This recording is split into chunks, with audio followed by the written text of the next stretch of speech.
अस्सलाम वालेकुम। आज एक ज़रूरी काम हो रहा था, इसलिए ज़रा देर लेट हो गया हूँ मैं, 5-10 मिनट। औज़ु बिल्लाहि मिनश शैतानिर रजीम, बिस्मिल्लाहिर रहमानिर रहीम।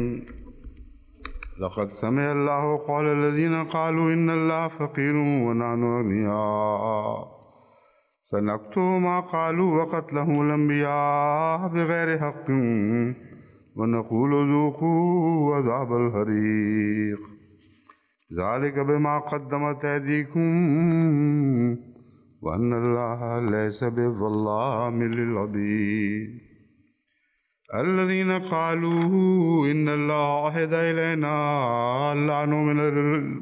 अल्ला नु'मिना लिरसूलिन हत्ता यातियना बिक़ुरबानिन ताकुलुहुन नार क़ुल क़द जाअकुम रुसुलुम मिन क़ब्ली बिल-बय्यिनाति व बिल्लज़ी क़ुल्तुम फ़लिमा क़तलतुमूहुम इन कुंतुम सादिक़ीन। ये दो आयात जो मैंने पहले तिलावत की हैं, Die zwei Verse, die ich vorgetragen habe, die hatte ich auch gestern kommentiert und wir setzen heute damit fort. Zunächst aber muss ich zum Japan zurückkommen und zu dem Erdbeben. Ich möchte hier erwähnen, welchen Dienst die Jamaat, die dortige Jamaat dort geleistet hat. Dort gibt es viele japanische Freunde, die sehr interessieren für die Gemeinde und sehr froh sind über die Arbeit der Jamaat. Ich sagte ihnen, diejenigen, die gearbeitet haben, sie sollten mir die Namen, ihr Namen mitteilen. Und die Leute, ich werde diese Namen hier nennen und die werden sich freuen, dass ihr Name hier genannt wird. Sie haben als Antwort darauf eine Liste vorgetragen, die lese ich jetzt vor.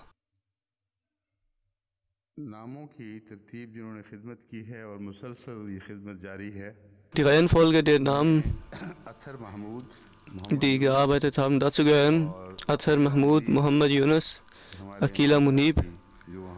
Das ist die Tochter, das ist die Ehefrau von dem Imam in Japan, Hafiz Amjad Arif, Maqbul Ahmad Shad, Sayyid Mashood Ahmad, Mansur Ahmad Qadiani, Kato Kakahiro. Hazur fragt, ob das richtig ist. Tanveer Ahmad, Sayyid Tahir Janud, Nasir Nadeem Bhatt, Chaudhry Muhammad Aslam, Asif Beg, Abid Beg, Muzaffar Ahmad Qadiani, Luqman Ahmad, Nasir Ahmad, Nasir Kaisar, Nasir Mustafa, Zafar Mustafa, Malik Sabahuddin, Shima Hara, Adachi. Shima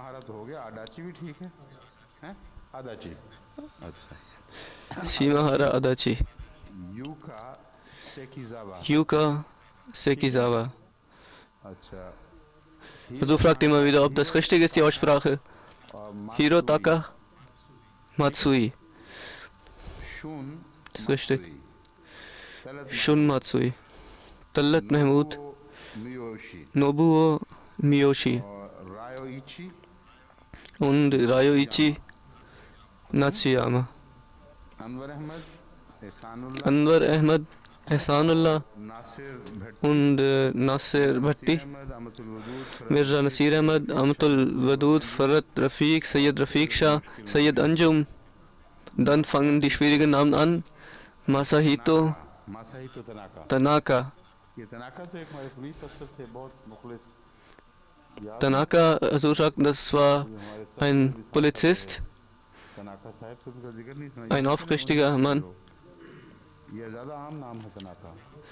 der uns auch in den Reisen begleitet hat. Also fragt dann, ist das ein häufiger Name? Imam sagt, ja. Mesuzo Tanaka, Yoshiaki Isukamoto.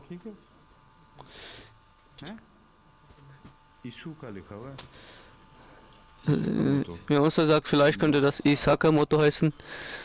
Masa जाका Jaka, और इसुका मोतो, ये दो उसी Isuka-Motto. Rumi Das sind wahrscheinlich von derselben Familie. Ayesha Tanaka, मंसूर रफीक ताहिर भट्टी Abdul Asha Bhatt, Mansur, जमात दोस्त भी हैं Naim Ahmed. Es gibt auch Nicht-Ahmadischen, शामिल हैं die da mitgemacht haben. ज़ादे गैर जमात में रखे चार Möge Gott ihnen es belohnen und die nicht mehr Nicht-Ahmadis lassen, sondern zum Weg. Muhammad Naim, Manto Bengali चारों गैर und Rahman, die kommen aus Bangladesh, die helfen sehr aufrichtig. वियतनामी हैं Shahid San aus Vietnam, Shahid Ahmad Sindhi, Haris Abdul Shakur, Naim Ahmed, Yuji Saka, से Norio Kawase, गुमी Megumi खामोतो Tsukamoto और सित्सु und नोगुची Sitsu Neguchi, ओकुमुरा Shoji Hokumura. ओकुमुरा Shoji Hokumura, तेशी Tateshi Taura, सुदा Hiroko Suda, नायोया चसूदा Nayoa Chasuda, इशी जाकी Ishizaki. आमतौर पर मिस्टर नहीं लिखा हुआ लेकिन इनके साथ Normalerweise steht da nicht das Wort Mr. dazu, भी शामिल हैं साथ vielleicht deshalb Mr. und Mrs. Beide sind dabei, deshalb um das zu klären, dass seine Ehefrau auch dabei ist. Ishizaki, Masood Mubashir, इकोमो और काजूतो Isuya Ikomo und नागाशी Kazuto Nagashima. Das sind 71 Personen, तो कैंप चला रहे हैं die dort das Camp führen. Die arbeiten Tag und Nacht. Die beste Arbeit hat geleistet, ist, नाम उन्होंने दुआ के लिए खास तौर पर हाईलाइट किए हैं die haben die Namen hervorgehoben. Athar Mahmud, Maqbul Ahmad Shad, Tanveer Ahmad, Nasir Nadeem Bhatt, Abid Beg और und यही हैं das sind die नासिर अहमद भट्टी Namen. Nasir Ahmad Bhatti, die haben ausgezeichnete Arbeit geleistet. उनमें भी जो नुमाया उभरे वो ये लोग हैं Alle arbeiten sehr aufrichtig und sehr gut, aber मैं unter denen gibt es noch andere, die sehr gut gearbeitet haben. ये जो बॉस्नियंस की मुसलसल खिदमत कर रहे हैं Deshalb müsste ich an dieser Stelle an die erinnern, die in Bosnien arbeiten und Hilfsgüter dahin transportieren. Die Gemeinde Juke सातवां कौन hat das siebte Konvoi geschickt nach Bosnien. Es gibt auch manchmal sehr teure, sehr wertvolle Sachen, die bis zu 150.000 $, teuer sind. Und Deutschland arbeitet auch in dieser Hinsicht. तौफीक मिली है इसमें शामिल होने की Und auch in Norwegen hat auch da gearbeitet hat. Und viele Länder arbeiten da auch zusammen. दुआ में याद रखें Man sollte auch diese Menschen in ihren Gebeten erinnern, in Ramadan. भाइयों को भी खास तौर पर दुआ में Und denken Sie auch an die bosnischen Brüder und Schwestern Sahib सिर्फ उनको in Ihren Gebeten. वो अलग फिर से वहाँ मुसीबत ज़दगान की बहुत मेहनत Ich habe zu dem Amir in Sierra Leone gesagt, der arbeitet dort sehr hart für die hilft den Betroffenen des Bürgerkriegs, diejenigen, die dort geflüchtet sind aus der Kriegsregion. Das muss hier auch hervorgehoben werden. Denken Sie an Sierra Leone in Ihren Gebeten. Viele Rebellen haben dort große Verheerungen angerichtet. Wir sagen zwar Rebellen, aber das sind keine Rebellen. Das sind Leute aus Ivory Coast, die auch von anderen Mächten, äußeren Mächten unterstützt werden. Und er war auch in Amerika im Gefängnis und dort hat er in dem Gefängnis von CIA, und als er da rauskam aus dem Gefängnis, ging er zurück und da hat er dann angefangen zu organisiert Viele Leute sagen, da erzählen viele Geschichten, aber wir wissen nicht. Gott weiß am besten, wie es die Wahrheit aussieht. Er ist der Mann, der die meisten Verheerungen verantwortlich ist für die meisten Verheerungen. Hier wird so eine Person genannt, eine vermeintliche Person, die als Rebellen genannt werden, die Norden rebellieren gegen den Süden und so eine tribale Trennung gibt es nicht. Es geht nicht darum, eine Regierung zu stürzen, sondern es geht nur darum, zu verheeren, zu rauben. Sie kommen in die Moscheen, in die Kirchen und richten dort Verheerungen an. Das ist einfach Räuber, die erhalten Kraft von außen. Die haben Stützpunkte außerhalb von Sierra Leone und werden dort ausgebildet und kommen zurück. Sie haben die meisten die Gebiete angegriffen, also die reichen Gebiete, wo es Diamanten und Gold gab oder die von Landwirtschaft her sehr interessant sind. Diese Gebiete werden zu ihrer Zielscheibe. Es gibt auch viele Ahmadis in diesen Gebieten. Oder die müssen auch flüchten in andere Teile, wenn die angegriffen werden, und wenn der Frieden zurückkehrt, dann kehren sie auch zurück in ihr Gebiet. Das ist eine große Tragödie, nationale Tragödie. Und hier können die Hilfeleistungen der Jamaat nicht viel anrichten, denn da braucht man Hilfe von Milliarden. Deshalb, nachdem ich da ein paar Worte vorab geschickt habe, möchte ich sagen, dass die internationalen Länder, die Hilfe leisten, verschiedene Länder müssen sich mit diesen Organisationen in Verbindung setzen, aus Malaysia und Singapur. Da sollten Reis geschifft werden und dann könnte man auch ihren Hunger stillen. Und auch überschüssiges Fett in Europa. Es gibt manchmal so Berge, die nicht genutzt werden, die könnten weitergeleitet werden. Auch Kanada kann da was tun, die leisten auch gute Hilfen. Alle internationalen Gebiete, die gute Arbeiten leisten, die Dienst leisten, diese Organisationen sollen die Ahmadis erreichen und sagen, wir stellen uns zur Verfügung, um die Güter zu verteilen. Und dieser Eindruck gibt es überall, dass die Ahmadiyya Jamaat hier sehr ehrlich ist und sehr gute Arbeit leistet, und die nicht andere Organisationen, die stauben noch vieles für sich ab und essen auch.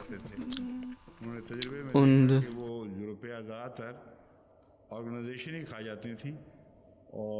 in einem Fall wurde wurde beobachtet, dass die Hilfsorganisation das ganze Geld verschluckte, und deshalb hörten die Regierungen auf, Hilfe zu leisten. Bestimmte Regierungen haben mit uns in Verbindung gesetzt und gesagt, dass ihre Gemeinde die ist, die diese Arbeit am besten leisten kann. Deshalb stellen sie sich mit diesen Organisationen in Verbindung, mit diesen Ländern, und sollten eine Arbeitsweise festlegen. Da es nicht darum geht, einer Gemeinde zu helfen, sondern der Menschheit zu helfen, der armen Menschheit, der unterdrückten Menschheit zu helfen. Und wir sind bereit, alles zu akzeptieren. Aber wir werden nur das dort ausgeben, wo die Gemeinde, wo die Organisation ihre Hilfsgüter verteilen will, wo sie ihr Geld ausgeben wollen. Amir Shah hat mir gesagt, dass eine Organisation uns erreicht hatte, sich an uns gewendet hat und gesagt hat, dass wir ihre Arbeit übernehmen sollten. Viele sagen, dass wir keine Organisation haben, die so ehrlich die Hilfsgüter verteilen. Deshalb sollte die Ahmadiyya Jamaat diese Arbeit übernehmen, Arbeit der Verteilung übernehmen. Das wäre ein großer Dienst an der Menschheit. Bosnien, auch in anderen Gebieten, wo besondere Hilfe geleistet werden muss, da sollte die Gemeinde, die lokale, die nationale Gemeinde soll Abteilungen einrichten, die dort so dann helfen. In Pakistan wird das gemacht, in Indien wird das auch in bestimmten Regionen gemacht, Gott sei Dank. Aber manchmal stehen die Vorurteile im Wege, der Hass im Wege. Wo es keinen religiösen Hass gibt, dort kann die Gemeinde sehr gute Arbeit leisten, für umfangreiche Hilfen für die Menschheit.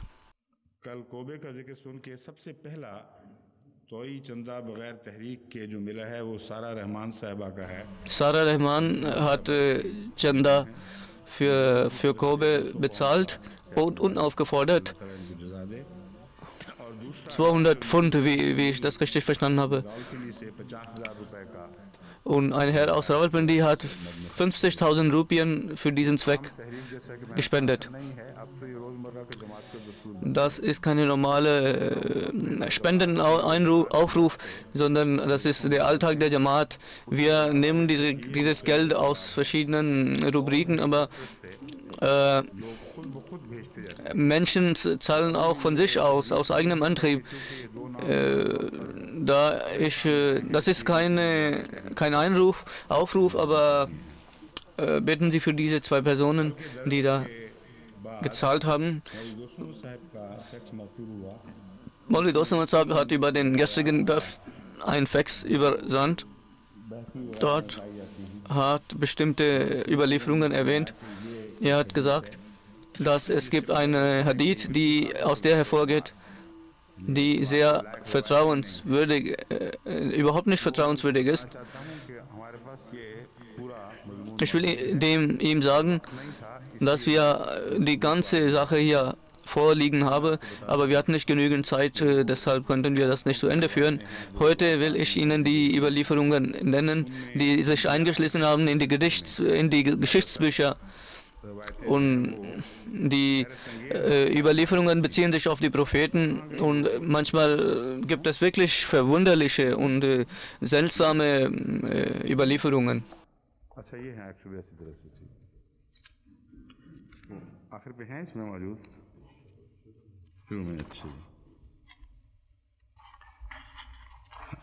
Al-Mustadrak lil-Hakim. Al-Mustadrak lil-Hakim. Darüber ist zu sagen, wird gesagt, er hat gelebt 400 Jahre nach dem heiligen Propheten, 405 ist er gestorben. Er behauptet, Mustadrak behauptet, dass er, Hakim heißt er hat genauso gearbeitet, dieselben Kriterien angelegt wie Bukhari und Muslim und die überprüft, obwohl diese Hadith nicht enthalten sind in Bukhari und Muslim, aber er hat dieselben Kriterien angelegt und gute, neue, richtige Überlieferungen herausgenommen, 400 Jahre nach dem Tode des heiligen Propheten. Es gibt manche Überlieferungen, die überhaupt nicht enthalten sind in irgendeinem Buch. Das ist genauso, wenn ein Gelehrter nach 400 Jahren, heute nach 300 Jahren sagt, dass bestimmte Überlieferungen bekannt sind ihm, die Maulvi Dost Muhammad Sahib, der Geschichtsschreiber der Gemeinde, nicht erwähnt hat, aber ich habe nach seinen eigenen Kriterien gearbeitet. Aber keiner wird ihm vertrauen. Das ist überhaupt keine Logik. Solche Behauptungen sind sinnlos.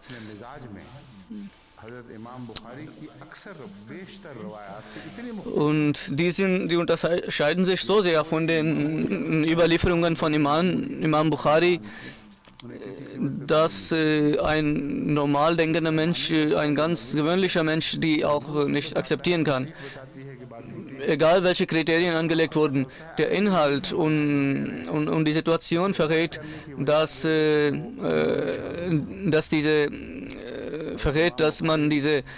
diese falsch sind. Imam Bukhari hat bestimmte unsinnige Sachen gar nicht akzeptieren können, denn die Lügen enthielten in den Überlieferungen selbst und die Überlieferung wird als sehr authentisch gezeichnet. Herr Abbas berichtet, ein größter Überlieferer von ihm wird dieser Hadith überliefert. Isa, Jesus und Yahya erschienen bei 12.000 Jüngern und wir haben zwar gehört, dass es 12 Jüngern gab, aber 12.000 Jüngern, das wird nirgendwo erwähnt. Sie lehrten die Leute. Und eine Sache, die sie sehr betonten, war, man sollte nicht seine Nichte heiraten. Wo findet man das bei Hazrat Isa? Das findet man nicht bei Hazrat Isa. In der Tat ist das so. Herod, von dem wird berichtet, er hat Hazrat Yahya deshalb ermorden lassen oder ermordet, weil er verliebt war in seine Nichte, Philipp. Der Bruder hieß also, nein, nicht Tochter, sondern die Frau des Bruders Philipp, in sie war er verliebt und Hazrat Yahya kam zu ihm und machte ihm Ermahnungen in dieser Hinsicht und Herald verdachte ihm das nicht, dass er ihn ermahnt hat, aber die Frau regte sich sehr auf und empörte sich sehr und sie stachelte Harald gegen den Hazrat Yahya auf. Zuletzt wird berichtet, dass er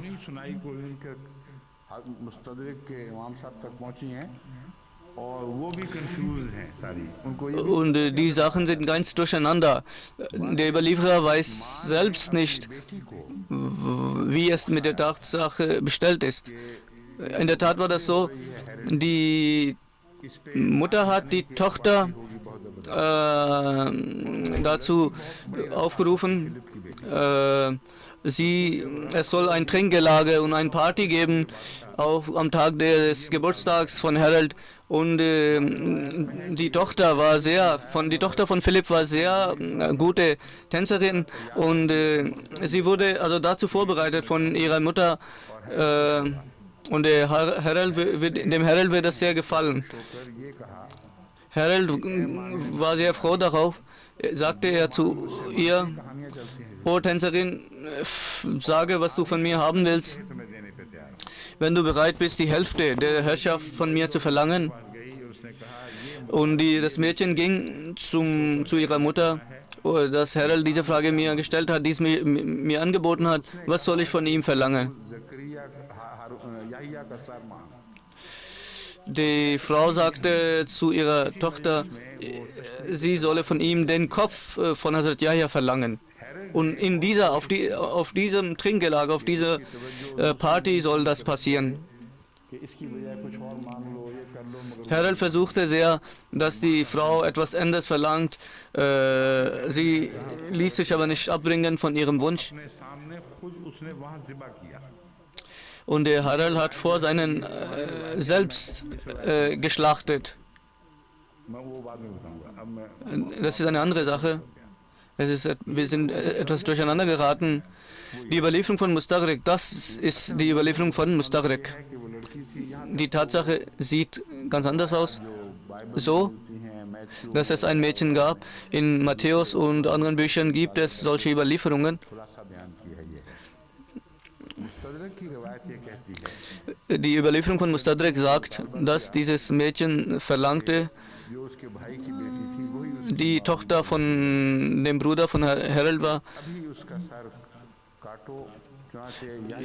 auf der Stelle soll Hazrat Yahya enthauptet werden. Und Hazrat Yahya wurde gerufen und er hat mit eigenen Händen den Kopf Hazrat Yahya geköpft und lag es auf ein Tablett und zeigte es dem Mädchen. Die Anweisung aber war, dass das Blut nicht den Boden berühren sollte, aber obwohl man sich sehr bemühte, das zu verhindern, aber ein Tropfen fiel auf den Boden und der fing an zu brodeln und brodelte immer weiter und man versuchte das zu löschen, aber das ging nicht. Das alles wird erwähnt. Ich lese Ihnen die Überlieferung vor. Die Mutter sagte zur Tochter, sie solle verlangen von der Tochter den Kopf von Hazrat Yahya und der Harald sagte, du sollst was anderes verlangen von ihr. Und Hazrat Yahya wurde herbeigerufen und Hazrat Yahya wurde enthauptet und ein Tropfen Blut fiel auf den Boden und dann kam Bakhtin-Nasr und überstützte sich auf sie und jemand sagte zum Bakhtin-Nasr, dass hier ein Bluttropfen gibt. Das brodelte immer weiter und Bakhtin-Nasr tötete 70.000 Leute von demselben Alter von Bani Israel und dann stillte sich der Tropfen. Das ist ein sehr großes Wunder, denn Bakhtin-Nasr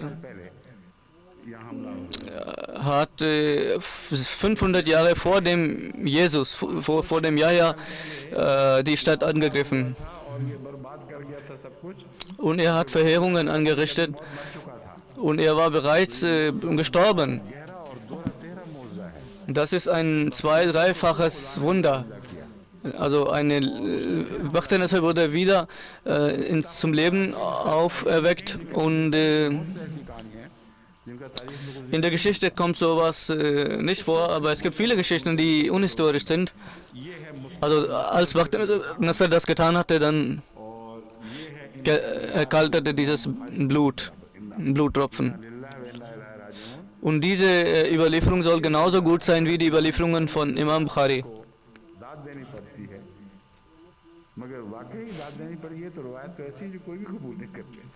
Das ist eine Überlieferung, die keiner akzeptieren kann. Ein ganz normaler Mensch. Und es gibt zahlreiche Überlieferungen solcher Art, die diese Leute zusammengestellt haben. Und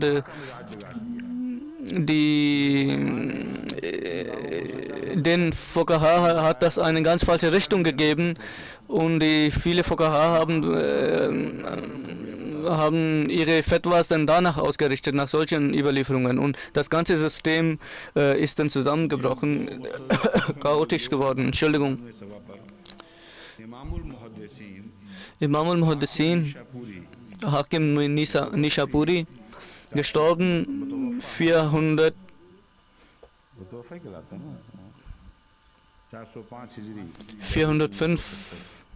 in Beirut. Also das Buch ist in Beirut erschienen.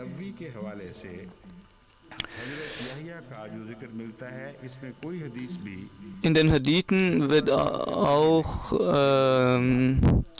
in vielen Hadithen wird Hazrat Yahya ernannt, aber diese Hadithe kommen nicht unmittelbar von dem heiligen Propheten. Viele Gefährten haben das weitergeleitet, aber sie haben nicht gesagt, dass sie dies von dem heiligen Propheten erfahren haben. In Kanzul Umal gibt es eine Sache, eine Geschichte, Allama Ali al-Muttaqi, der das Buch geschrieben hat. 175 हिजरी में Und er ist 975 Hijra ist er verstorben. So später ist das Buch geschrieben worden. शहीद यलबसु Also du liest jetzt Arabisch vor. याकुलु शजरा Das wird er anschließend übersetzen und dann kann ich das auf Urdu sagen. यानी हजरत जकरिया के कत्ल का सबूत यह है Der Beweis der Tötung von Hazrat Yahya ist, फरमाया dass ein Überlieferer sagt, nicht der heilige Prophet. यानी Shahid bin Shahid, der Sohn von Zakaria. Yahya, der Sohn von Yahya, er hat सिर्फ पत्ते खाते थे अब हजरत Er hat immer Wolle angezogen und aus Angst vor Sünde hat er immer von Blättern und von Laub gegessen. अभी तक मेरे इल्म में और भी इसी किस्म की रवायत में देखिए कोई ऐसी रवायत नहीं मिली Ich habe viele solche Überlieferungen gesehen, aber ich habe keine Überlieferung gefunden, हजरत Yahya wo der heilige Prophet eindeutig sagt, dass der heilige Prophet, dass der Hazrat Yahya getötet wurde. Man kann aus bestimmten Überlieferungen diese Schlussfolgerung ziehen, aber man muss die Überlieferungen genau untersuchen. Wir müssen also die Arbeit jetzt fortsetzen und wir müssen die Beweise finden dafür, für diese Tatsache, für diese Behauptung. कोई ख्याली बात नहीं है बल्कि Was die Untersuchungen, was unsere Forschung betrifft, इस बात का एहतमाल या इम्कान wir treten also nicht auf der Stelle. कत्ल करने की कोशिश की गई थी Aus verschiedenen Quellen haben wir erfahren, dass Hazrat Yahya, ein Mordversuch an Hazrat Yahya begangen wurde, aber er wurde gerettet. मुस्तदरक की नहीं बल्कि पहली रवायत की Es gibt auch andere Überlieferungen, die erstere, nicht die von Mustadrak, हो रही थी birthday party dieses Trinkgelage, diese Party, da को बुलाया गया था waren viele करीब का वाक़या respektable Personen der Stadt gekommen waren ये und कबूल ही नहीं है es ist überhaupt nicht akzeptabel, मौजूदीन को शहरियों को dass diese ehrenhaften Bürger गया था जो बहरे मुर्दार के मगरिब में वहाँ मशरिक में zu dem Schloss gerufen wurde, zu der Festung gerufen wurden, die ganzen ehrenhaften Personen zu der Festung gerufen wurden, die im Westen von dem Toten Meer liegt. Dort ist das überhaupt nicht möglich. 70, wie könnte Harald die ganzen ehrenhaften Personen 70 Meilen weit mitnehmen? Das ist überhaupt nicht akzeptabel. के नाम हमें मिले हैं जिनको जिक्र मिला है वो सारे उस शहर के हैं जो इससे डेड सी Die Eingeladenen kommen alle aus Dazi. शिमाल में वाक़ है Nicht aus Dazi, sondern aus einem Gebiet 70 Kilometer nördlich von Dazi. Dazi, ich weiß nicht, wie die Stadt auf Deutsch heißt. Also in Richtung Jordan ist das. कला हुआ बयान किया जाता है जो Muss diese Festung, dieser Schloss oder Festung existiert haben. Die Überlieferung sagt, die alten Überlieferungen sagen nicht, dass Hazrat Yahya dort gerufen wurde, sondern es wird gesagt, da heißt es, man solle ihn töten, Hazrat Yahya, und seinen Kopf zu dieser Party schicken. अव्वल तो ये वाक़या मशकूक है Aber, zunächst einmal ist es überhaupt fragwürdig, ob das passieren kann. मोज़े हैं Als Herald, aber zweitens, als Herald hörte, dass Jesus उठा है दोबारा Wunder wirkte, da sagte er, ist Yahya wieder erweckt, zum Leben erweckt. कि कोई बात Und so ging er zum Yahya. ही उठने का कुछ किस्सा चला था वहाँ Also hier kann man sagen, Yahya ist wieder zum Leben auferweckt worden. So eine Sache hat sich verbreitet, bestimmt. उलमा ये ना समझे कि बिल्कुल ही बहकी हुई बातें हैं Das sind gar nicht so Geschichten und sinnlose Geschichten, sondern Tatsachen. किस्सा देने वाले हैं Hazrat Yahya ist der Baptist mission वाले याहिया और und es gibt noch einen Yahya der von der Offenbarung. साथ उन्होंने Er मोहम्मद रसूलुल्लाह सल्लल्लाहु अलैहि वसल्लम और इस्लाम की ist ein sehr großer Mann.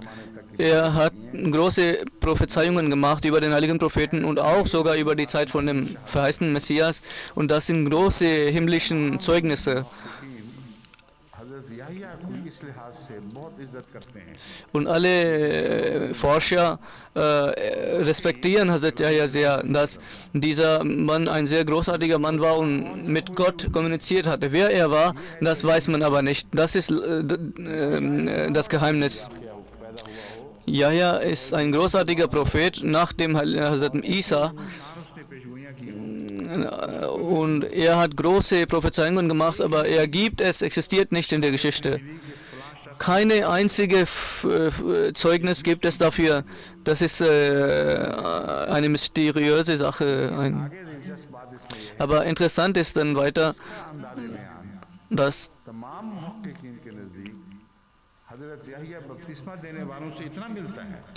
seine Art zu sprechen ist ähnlich mit der Art und Weise von dem Hazrat Yahya, der Täufer, Hazrat Yahya der Täufer, der Taufe gab. Und vielleicht könnte das dieser Yahya sagen.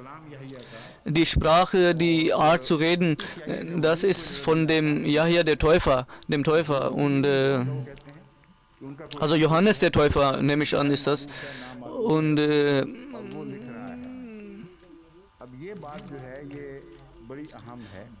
Und das ist eine sehr wichtige Sache, denn warum sollte Hazrat Yahya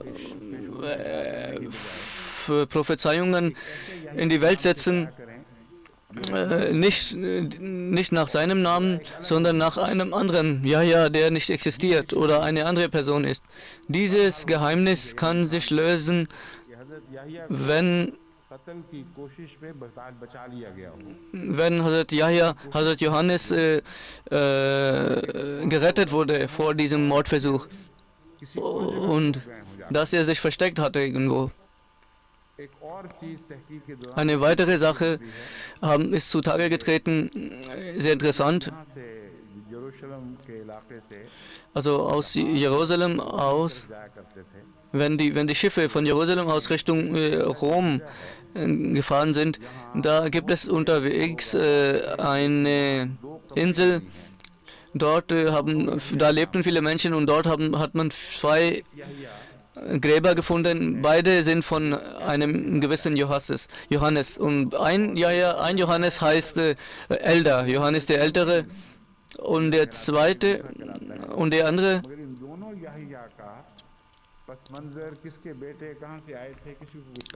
aber man weiß nicht den Hintergrund von diesen beiden Johannes. Und die interessante Sache, die noch wichtiger ist, und man hat das in den Briefen von Johannes gefunden, und er erwähnt von Hazrat Jesus und sagt, dass er mit ihm in Verbindung steht. Es ist eine Insel im Mediterraneum, Rocky, also ein Felsen war das.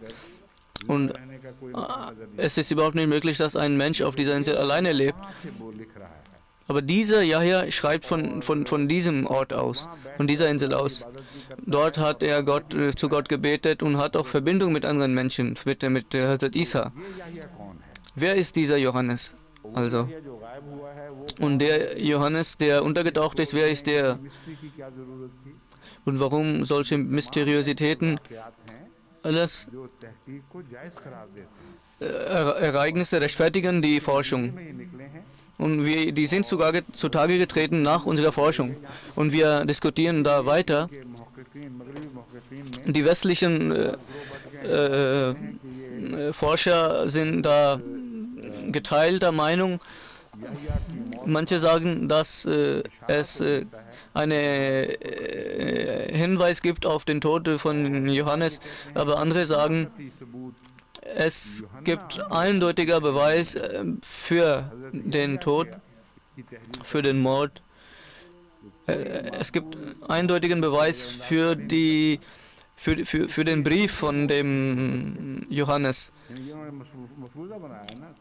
Und die Behauptung ist, dass es nicht eine Person sein kann. Deshalb muss es ein Jünger von ihm sein. Warum muss sich aber der Jünger verstecken?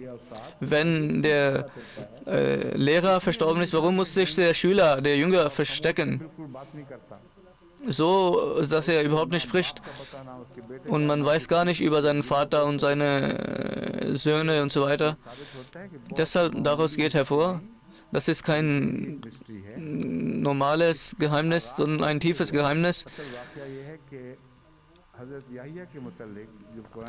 Eigentlich ist das so, über Hazrat Yahya wird im Koran erwähnt, Ismahu Yahya.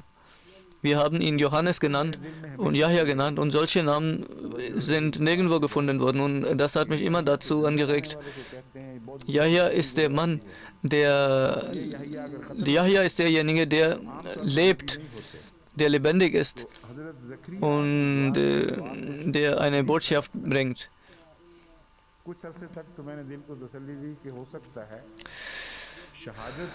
Und ich hatte mich damit beruhigt, dass vielleicht ist damit ist gemeint, dass die Nachricht von seinem Märtyrertum das ist das, was ewig bleiben wird. Koran hat uns darauf hingewiesen.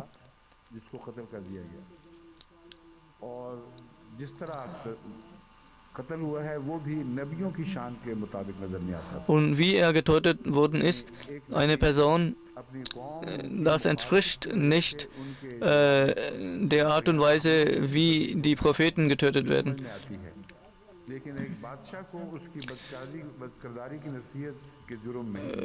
Wenn ein Prophet von seinem Volk getötet wird, das kann man verstehen, aber wenn von einem König getötet wird, dann ist das nicht normal. Kein normales Zeugnis. Deshalb dachte ich, daran musste man da untersuchen, wie Hazrat Yahya gestorben. Da hat in dieser Hinsicht Frau Maha, die aus Ägypten ist, die ein Mitglied unserer Forschungsmannschaft ist und die hart arbeitet, und das ist ihre Aufgabe,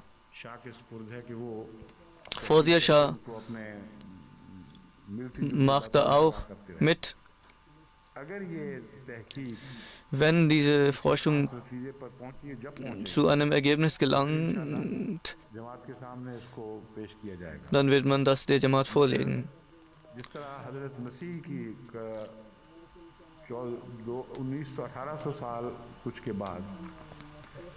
Also wie Hazrat Masih nach 1800 Jahren sein Grab gefunden wurde, genauso kann man auch, macht es nicht aus, wenn man das Grab von Hazrat Yahya von Johannes nach seinem Tode findet.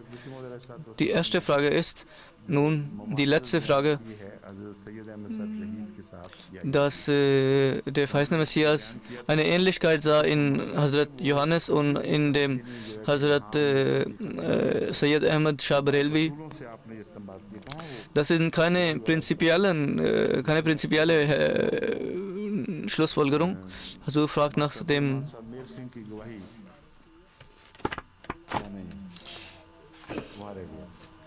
Das hat man vergessen. Dieses Zeugnis werde ich Ihnen zeigen. Muslim Maud hat zwei Ansprachen gehalten über Hazrat Johannes, und da haben verschiedene Gelehrten der Gemeinde waren nicht einer Meinung mit dem zweiten Khalifen. Und das zeigt, dass in der Gemeinde keine Diktatur gibt. Es ist nie so passiert, dass ein Khalifa es unterdrückt hätte, dass ihm jemand widerspricht. Das wurde aber immer befürwortet und immer ermutigt. Auch in meiner Zeit gibt es Leute, auch nicht gelehrte Leute, schreiben mich große, harte Sachen, und ich habe mich da nie empört, und ich lese die, und es gibt auch gute Punkte, gute Pointen, die man da findet. Khilafat ist die Manifestation der gemeinsamen Arbeit der ganzen Jamaat, der gemeinsamen wissenschaftlichen Bemühungen der Jamaat, eine Manifestation. Und wir müssen also daran zusammenarbeiten. Viele fragen mich, woher hast du so etwas gelernt? Ich sagte, das ist nicht mein Wissen, sondern das Wissen der Gemeinde. Wenn jemand etwas erfährt, von etwas erfährt, dann schreibt er mir. Das ist eine Sache, die eine Barkat von Khilafat ist. Das ist eine Segnung der Khilafat, dass die Gemeinde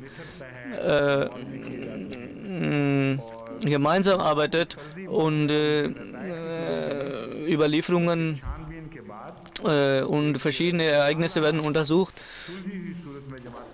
und die Tatsachen kommen dann zutage in einer besseren Form. Und dieses Zeugnis lege ich Ihnen jetzt vor.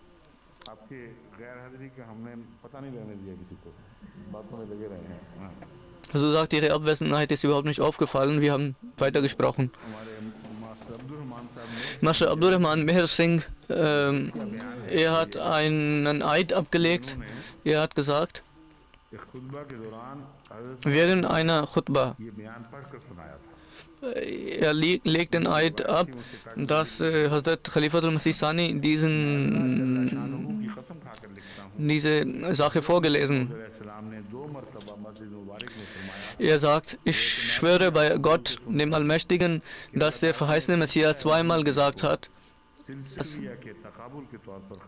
dass das mohammedanische System von einem Nachfolger ist von dem System des Moses und der letzte Khalif dieses Systems ist Hazrat Isa und der Begründer des Systems des heiligen Propheten Muhammad ist der heilige Prophet Muhammad und der letzte Khalifa von ihm ist Masih Maud, der verheißene Messias.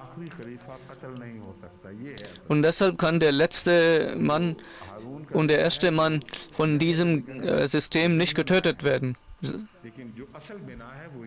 Das ist die Grundlage also.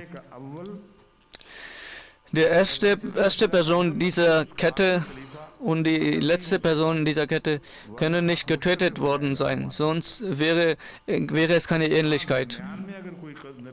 Wenn ein Zwischenglied der Kette jemand getötet worden ist, dann kann man nicht sagen, dass das diese Thematik nicht widerspricht, dass ein Prophet nicht getötet worden ist. Das ist eine andere Thematik. Das ist eine Sache, die unbekannt ist normalerweise.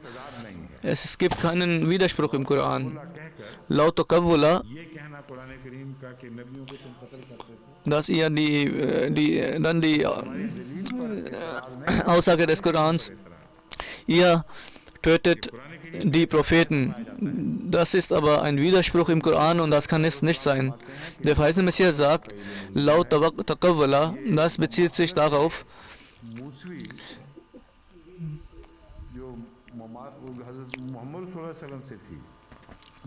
das ist die Ähnlichkeit zwischen Mohammed und Moses, darauf wird hier hingewiesen in diesem Vers. Und daraus geht eindeutig hervor, dass der erste und der zweite Prophet nicht getötet worden sind. Und im Koran gibt es ein Versprechen an dem heiligen Propheten, dass er nicht getötet werden wird. Und daraus geht hervor, dass der Koran entschlossen hatte, dass er den ersten und den letzten retten wird vor dem Tod. Und das ist ein Beweis der Wahrhaftigkeit des verheißenen Messias. Und damit hat er, mit dieser Behauptung hat er alle diejenigen, die ihn töten wollten, dazu einladen, ihn zu töten. Und wenn ich getötet werden sollte, dann wäre ich ein Lügner. Und das ist aber nicht geschehen. Und dann gibt es verschiedene Vorkommnisse, dass der verheißene Messias getötet wurde. Es gibt verschiedene Mordversuche, aber nie der Versuch, ein erfolgreicher Versuch. Und eine Sache, die Ähnlichkeit belegt, ist, dass Hazrat Johannes getötet wurde, ein vorletzter Mann dieser Kette von Moses. Und so in unserer Kette, in Kette des heiligen Propheten Mohammed, ist der vorletzte Mann, Hazrat Sayyid Ahmad Barelvi Shahid, ist also auch getötet worden. Das ist eine Ähnlichkeit. Also über Sayyid Ahmad Barelvi Shahid gibt es auch keinen eindeutigen Beweis, dass auch er getötet wurde oder auch, dass er derjenige ist, der getötet wurde. Es wird angegeben, dass die Sikhs ihn mitgenommen haben und danach ist er getötet worden, aber und das, was ich sage, das sage ich aus meiner Erinnerung. Aber es gibt ein Grab von Sayyid Ahmad Barelvi Shahid, Sayyid Ahmad Shahid. Ob dieses Grab tatsächlich dieses Grab in Hazara, ob das tatsächlich von Sayyid Ahmad Barelvi ist, das muss man auch untersuchen. Aber das ist nicht die Behauptung. Das ist eine Nebensache, eine nebensächliche Aussage. Das kann aber nicht sprechen gegen die Wahrhaftigkeit des verheißenen Messias. Wenn auch beide wurden versucht, an beiden wurde Mordversuche ausgeübt und an Johannes und an Sayyid Ahmad Barelvi Shahid. Das ist aber kein Beweis der Falschheit des verheißenen Messias. Und ich habe da überhaupt keine Zweifel. Wenn wir die Forschung fortsetzen und abgeschlossen sein wird, dann werde ich Ihnen die Geheimnisse, die enthüllt worden sind, die werde ich Ihnen sagen. Wenn wir zusammensitzen, Forschungskomitee, dann legen Sie das vor, was Sie gelesen haben. Da wird diskutiert und alles zutage tritt als endgültiges Ergebnis. Das wird in Form eines Essays oder in Form eines Büchleins veröffentlicht. Das ist die Geschichte von dem Mord an Hazrat Johannes. Eine eindeutige, klare Überlieferung gibt es nicht, dass der heilige Prophet sagte, dass Hazrat Yahya wirklich tatsächlich ermordet wurde, und dies ließe sich zurückführen auf den heiligen Propheten. So ein Hadith gibt es nicht. Und diese Hadith muss auch in einem authentischen Buch enthalten sein. Und sie muss aber auch keinen Unsinn enthalten, wie zum Beispiel der Mann, der 500 Jahre vorher getötet worden ist, angegriffen hat. Von solchen Sachen muss die Hadith frei sein. Solchen Unsinn gibt es nicht bei dem heiligen Propheten. Wenn Sie vertrauenswürdige Zeugnisse finden, wir untersuchen, wir forschen, wir stellen keine Behauptungen auf. Und wenn man bei einer Behauptung, wenn dieser widersprochen wird, dann tut das ein bisschen weh. Aber wir suchen nach der Wahrheit und wir freuen uns, die Wahrheit, wir werden uns freuen, die Wahrheit gefunden zu haben.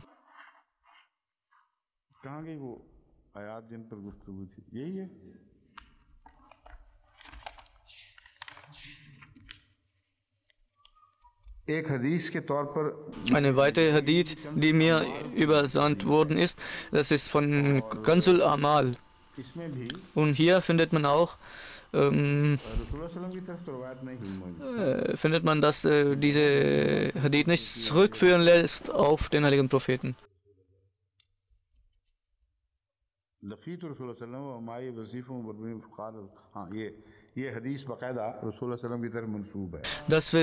Hadith wird dem heiligen Propheten zugeschrieben. Er schreibt, der Überlieferer, ich war zusammen mit dem heiligen Propheten und mit mir war auch Barbari zusammen, Latif Barbari, Hasif Barbari. Der heilige Prophet sagte,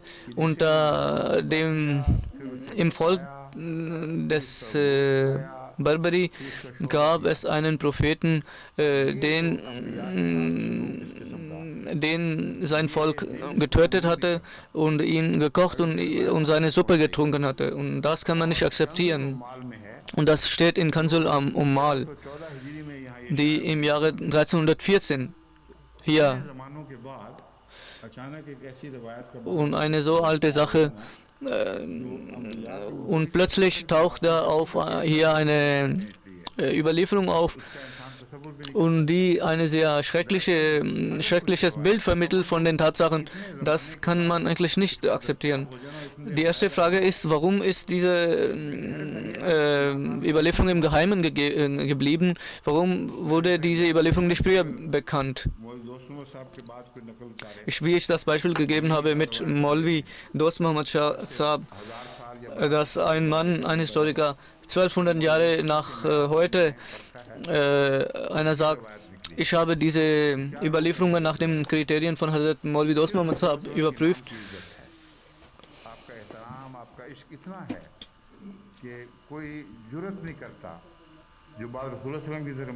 Das ist die Liebe zu dem heiligen Propheten, dass man gar nicht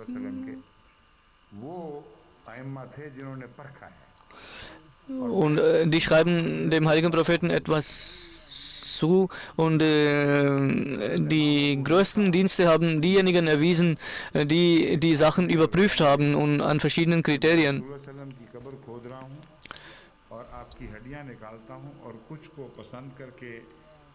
Und ein Hadith-Schreiber hat einen Traum gesehen, dass ich das Grab von dem heiligen Propheten aufgebrochen habe und bestimmte Knochenteile werfe ich weg und bestimmte Teile lasse ich drin. Und das ist eine frohe Botschaft von dem Gott an Sie, dass Sie eine richtige Untersuchung führen. Dieser Traum bedeutet also, hat ein Traumdeuter zu ihm gesagt. Und wir tun diese Forschung deswegen, weil uns die hohe Stellung des heiligen Propheten sehr lieb ist, und eine Sache, die andere irreleiten kann, die wollen wir ad absurdum führen. Und innere Kritik, wenn innere Kritik zeigt, dass die Überlieferung nicht stimmt und die nach hunderte von Jahren zusammengestellt worden sind, die sind nicht unakzeptabel eigentlich. Imam Razi sagt auch dasselbe, was auch andere Gelehrten gesagt haben, und auch wir sind dieser Meinung. Mit dem Mord ist nicht der tatsächliche Mord gemeint. Deshalb muss man den Mordfall gründlich untersuchen. Wenn aber jemand getötet worden ist, dann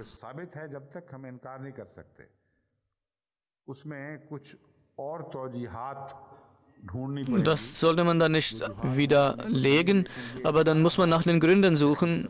Aber diese ganze Angelegenheit bedarf der Forschung.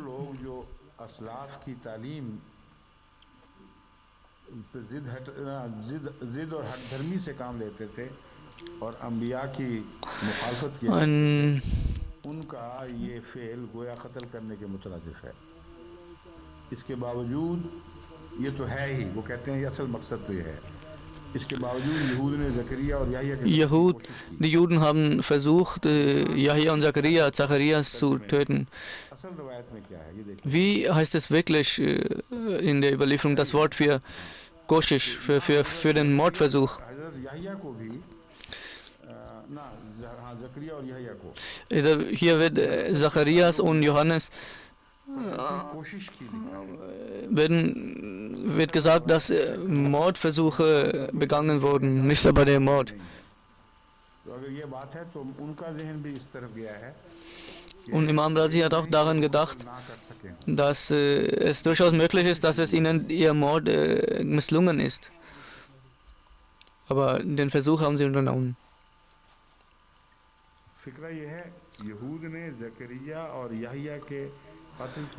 Der Wortlaut heißt,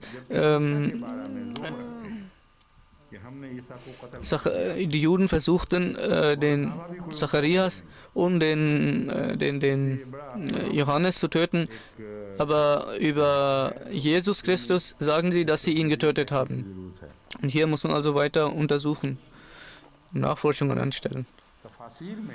In den Kommentaren werden 3 Propheten genannt, die getötet wurden. In verschiedenen Büchern, die er so nennt.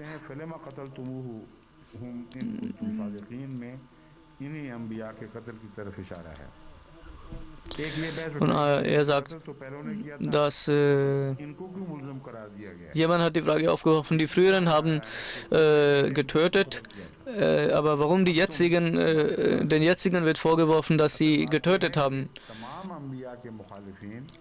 In der Tat ist das so, die Gegner eines Propheten sind dieselben, immer wieder dieselben, die kommen immer wieder in derselben Form auf. Und der Satan, Iblis, ob er Iblis heißt oder Abu Jahl heißt, oder egal wie dieser Mann auch heißt, das ist die satanische Eigenschaften, die eine Opposition führen gegen die Propheten. Es wird halt gesagt, dass ihr Schuldige seid, weil ihr genauso den heiligen Propheten verfolgt, wie die früheren es verfolgt haben. Und dazu gehört auch, den Propheten zu töten.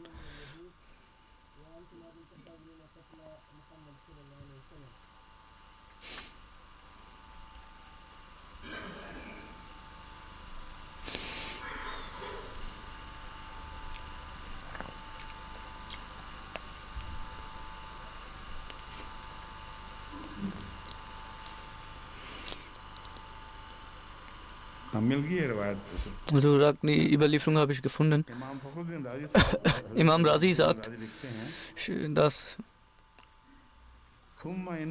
also liest jetzt auf Arabisch vor.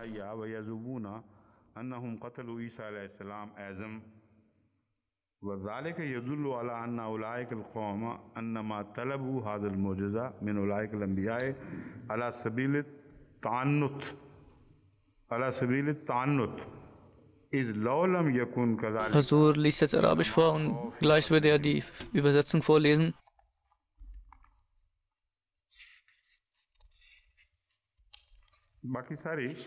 Die Übersetzung hat Hasur nicht vorgelesen. So sagt, die Überlieferungen braucht man nicht zu wiederholen. Das sind 2 Parteien, 2 Gruppen. Was die schiitischen Kommentatoren betrifft, da schreibt Imam Sadiq, dass er sagt, in Tafsir Bahrul Muhit, sagt er,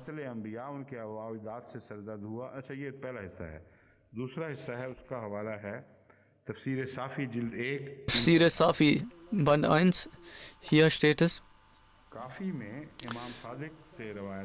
Imam Sadi überliefert, dass jene die Propheten nicht getötet haben mit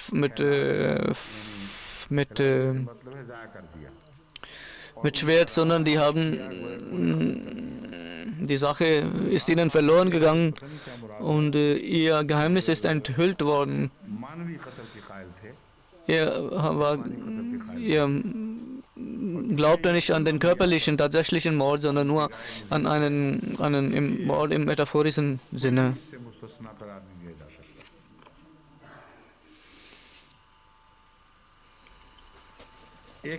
Eine Diskussion darüber, er begeht kein Unrecht gegen seine Diener, also Gott begeht kein Unrecht. Darüber haben die Gelehrten sehr viel geschrieben und sehr große Diskussionen geführt. Salam, ein sehr großer Übeltäter, der große, ja, und das legt nahe, dass er Doch weniger Unrecht könnte er schon begehen. Ja, aber große Unrechte würde er nicht begehen. Und so sagt, wenn das Wort Abid ist eine Betonung und da es diese Betonung vorkommt bei dem Wort Abid und dazu gehört auch die Betonung bei dem Wort Salam und damit wird erreicht, dass eine doppelte Verneinung, das heißt ist eine sehr große Betonung, sehr starke Betonung, dass Gott kein Unrecht begeht.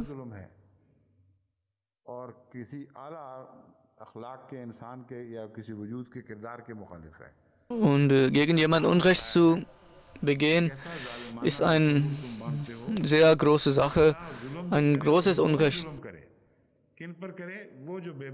Das ist eine Vorstellung, die hier aufgestellt, dass Gott kein Unrecht begeht, sondern gegen die Abid, die Abid, die Diener, die eigentlich hilflos sind. Und das weist darauf, dass es ein großes Unrecht ist gegen die Abid, gegen die guten Diener des Heiligen Gottes. Zum Beispiel, wir sagen in Urdu, mach doch nicht so ein großes Unrecht. Damit ist gemeint, du sollst kein großes Unrecht begehen, aber ein kleines Unrecht darfst du begehen. Gemeint ist, dass es ein großes Unrecht ist, das du begehst. Und in diesem Sinne ist auch dieser Vers zu verstehen. Gott sagt, dass wenn er ein Unrecht begehen würde gegen diese Abid, gegen diese Diener, dann würde er als Salam heißen. Ein großer Unrechtsübeltäter. Nauzubillah. Und zuletzt jetzt von Very, was er sagt in dieser Beziehung.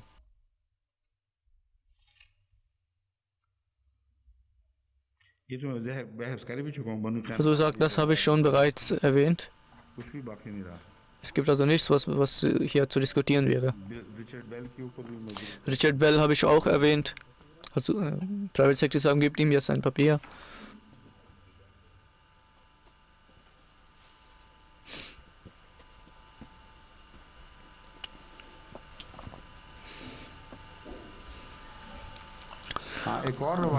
Es gibt noch eine Überlieferung,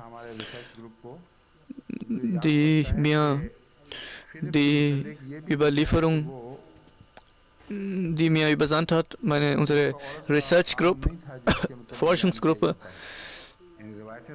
Über Philipp wird berichtet, dass Harald verliebt war in die Frau von Philipp und Navida Shah, zu dir habe ich angerufen, dass sie unsere Notizen, es steht alles da und sie soll das nur faxen. Und das hat sie jetzt gefaxt und das lese ich Ihnen jetzt vor. So liest das jetzt auf Englisch vor.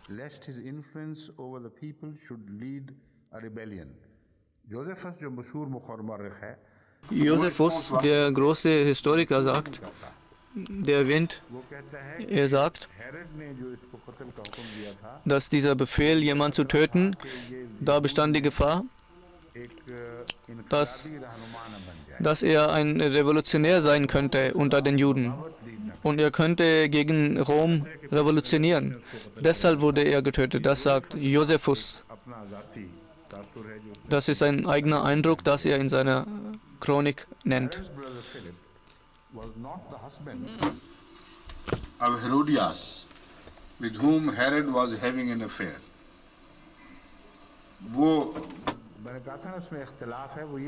Das ist der Widerspruch, von dem ich gesprochen habe. Manche sagen, dass die Geliebte die Frau von Philipp war und Philipps Frau hieß anders, sie hieß Salome und die Geliebte von Harold, Lee hieß Harold. was not the husband of Herodias, with whom Herod was having an affair. Die Affäre, die Frau, mit der Harold eine Affäre hatte, war nicht die Frau von Philipp, sondern von einer anderen. Die Frau von dem Bruder Harolds, Philipp, sie hieß anders und nicht wie die Geliebte von Harold. Der Ehemann von Herodias hieß auch Harold, der war auch ein anderer und war gleichnamig mit dem Harold König. Markus erwähnt, also liest jetzt das auf Englisch vor. But Josephus says John the Baptist was executed in Machaerus. Tiberias is in the north, and Machaerus was down in the south, quite a distance apart. And as Mark suggests in chapter 6, verse 28-29, it is impossible that the soldier beheaded John the Baptist in Machaerus and immediately brought back the head to Tiberias. Die Schlussfolgerung, die ich gemacht habe, dafür gibt es noch eine Forschung, das ist ein Forscher, Josephus, der Chroniker, der sagt, er lehnt diese Ansicht ab, dass ein Soldat zu dem Johannes der Täufer ging, ihn enthauptete und ging dann wieder nach Norden. Das waren 70 Meilen. Wir haben auch da untersucht, und wir haben das so untersucht, dass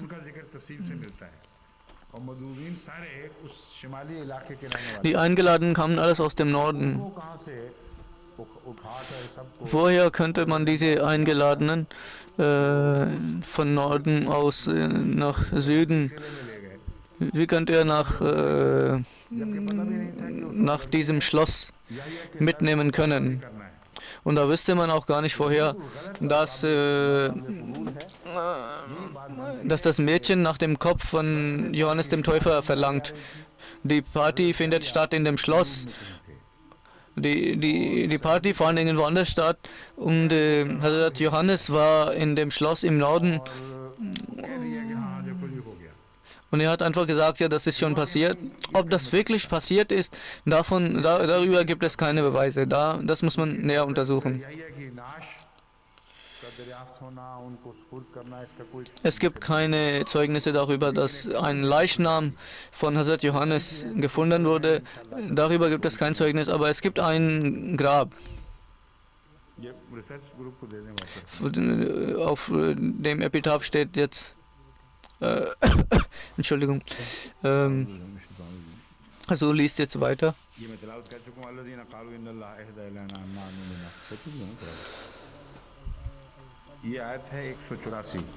Jetzt kommen wir zu dem Vers 184. Allazina qalu inna Allaha ahida ilayna alla nu'mina li rasulin hatta yatina bi qurbanin taquluhu an-nar. قل قد جاءكم رسل من قبلي بالبينات وبالذي قتلتم فلما قتلتموهم إن كنتم صادقين. Die Übersetzung lautet, diejenigen, zu denen, die sagen, Allah hat uns aufgetragen, keinem Gesandten zu glauben, er uns ein Opfer bringt, welches das Feuer verzehrt.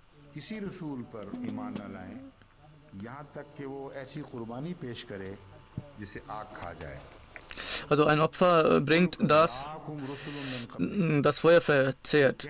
Sprich, es sind schon vor mir Gesandte zu euch gekommen mit deutlichen Zeichen und mit dem, wovon ihr sprecht, also mit deutlichen Zeichen. Warum habt ihr denn versucht, sie zu töten?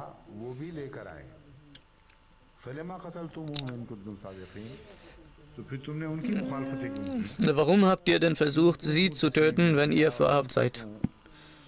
Warum habt ihr also die Propheten nicht respektiert? Das kann auch heißen, dass die Propheten nicht respektiert wurden oder Mordversuche wurden begangen. Diese Thematik, darüber werden wir weiter reden, aber kurz möchte ich Ihnen sagen, dass Verri und andere Orientalisten in dieser Hinsicht gesagt haben, die haben den heiligen Propheten verspottet und das eine ganz klare Sache ist. Solange werden wir nicht glauben, bis ein Opfer gebracht wird, dass das Feuer verzehrt. Und wie kann man das ablehnen? So etwas haben sie gesagt. Und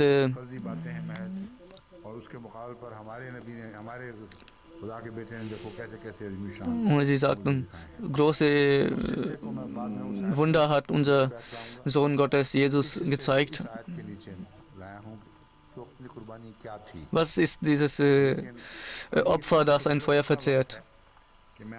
Nun haben wir nur noch Zeit, um über den Lexikon zu reden.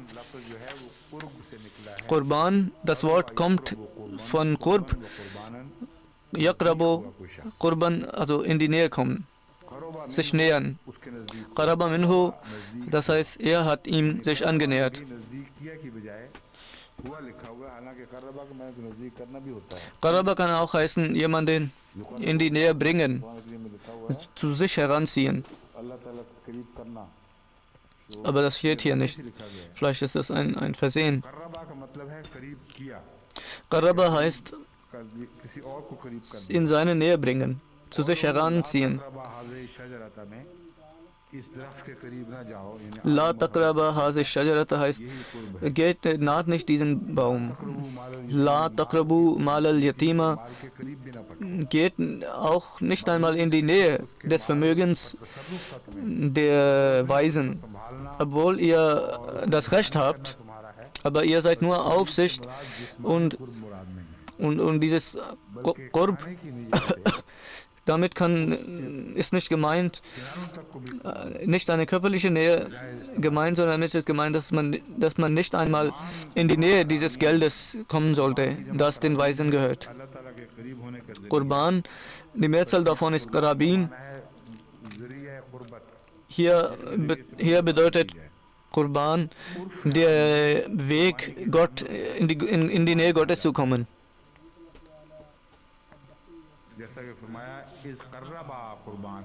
So heißt es im Koran, Is qarraba qurbanan, als die beiden ein Opfer darbrachten. Die zwei Söhne von Hazrat Adam. Einer mit guter Absicht und anderer mit einer bösen Absicht für seine eigene Person. Das Opfer eines wurde abgelehnt, eines anderen wurde angenommen. Und auch in diesem Sinne wird das Wort Qurbanan verwendet. Qurbanan Aleha, dann ein Weg gegen die Angebeteten, in die Nähe der Angebeteten zu kommen. Bana, das kann heißen, also liest jetzt das Arabische vor.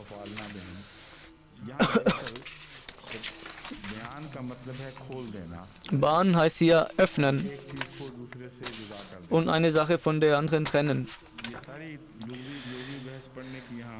Man ist nicht notwendig, hier die ganze lexikalische Diskussion hier zu führen. Das heißt, etwas offen von etwas anderem trennen. Das bedeutet Ban. Wenn wir sagen Ban, Maban, zwischen den zwei. Wenn zwei Sachen getrennt werden voneinander, so sagt man Ban. Im Koran wird oft das Wort Bayanat verwendet. Das heißt, etwas, das zwischen Finsternis und Licht unterscheidet. Im Koran wird das Wort Bayan verwendet. Khalaqal insan wa allamahul bayan. Gott hat den Menschen erschaffen und ihm Bayan gewährt. Hier bedeutet das Wort Bayan die Fähigkeit, sich auszudrücken, seine Meinung zu sagen, das, was man denkt, zu sprechen. Haywan, die haben nicht die Fähigkeit, Bayan, also sich auszudrücken, also Tiere haben diese Fähigkeit nicht. Und Bayan ist nur dem Menschen gegeben worden. Und in der Evolution kommt das nicht vor, dass eine Entwicklung des Redens, der Rede stattgefunden hätte, der Sprachfähigkeit. Man kann nicht sagen, dass ein Schimpanse so fähig war, kleinerlei Sprachen zu sprechen und sich mitzuteilen. Im Koran aber heißt es, sehr wundervoll, dem Menschen wird die Fähigkeit gegeben, sich mitzuteilen. Und die Tiere haben überhaupt nicht diese Organ, Stimmbänder, die notwendig sind, um die Sprache zu haben, um die Sprache zu benutzen. Und das Tier hat so etwas nicht. Und dieser Sprung in der Evolution, ein ungewöhnlicher, großer Sprung, weiter Sprung, dass aus der Welt der Nichtsprecher eine Welt entstanden ist, ein Mensch, der die Fähigkeit besitzt zu sprechen. Nach den Regeln der Evolution kann man das eigentlich nicht lösen, dieses Problem. Plötzlich hat der Mensch eine Revolution stattgefunden. Das ist so wie eine neue Schöpfung. Bei dem Wort Bayan ist gemeint, die Fähigkeit, sich auszudrücken, sich mitzuteilen, etwas klar und offen darzulegen. Wenn die Frauen zanken, dann heißt es im Koran, wenn sie miteinander zanken, dann können sie nicht die Wahrheit zutage sagen. Wenn Sie zwei Frauen miteinander zanken sehen, da kann man überhaupt nicht erkennen, was sie sagen. Das ist keine Verletzung der Frau, das ist eine Tatsache. Wenn sie miteinander zanken, können sie sich nicht ausdrücken. Da kann man diese Frauen sich selbst überlassen und nachdem sie etwas erkaltet sind, können sie wieder miteinander reden. Diese Fähigkeit, sich mitzuteilen, das kann man auch vorübergehend verlieren.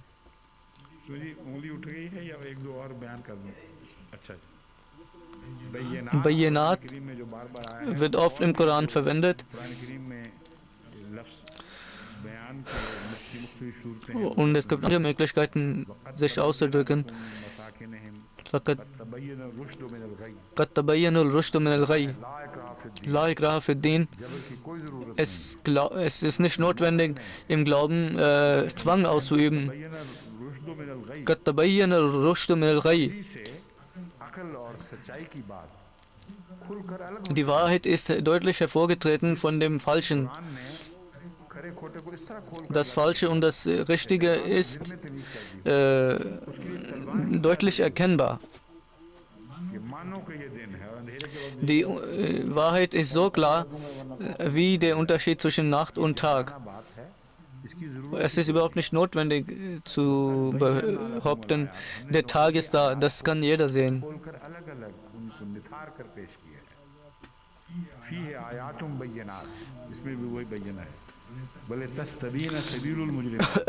Weil das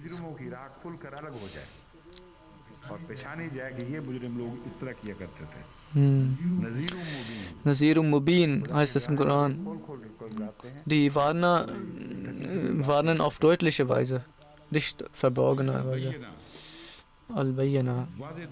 Bayyan heißt ein deutliches Zeichen, ein deutliches Argument. Der heilige Prophet sallam hat Al-Bayyinatu al-Muddai.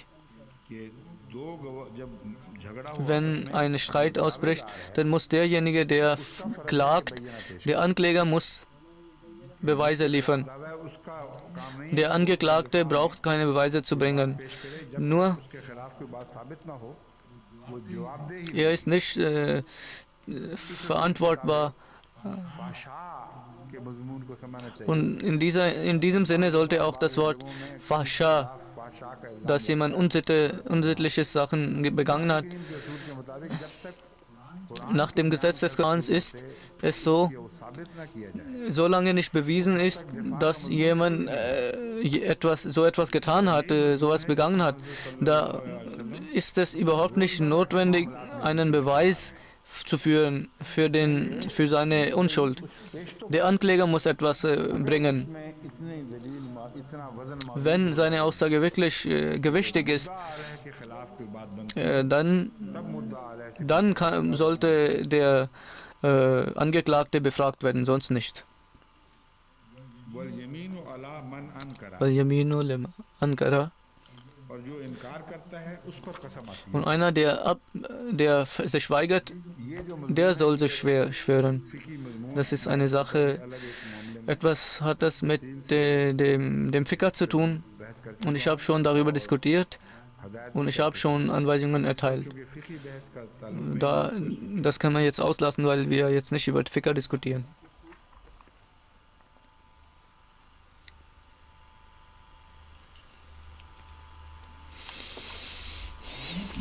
Es gibt verschiedene Sorten von den Bedeutungen von dem Wort.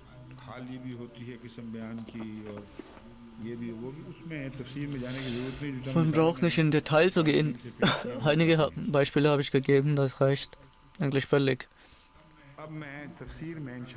Morgen werde ich in den Kommentar treten. Ich habe die schwierigen Wörter hier erläutert. Und morgen werde ich über... Yeah!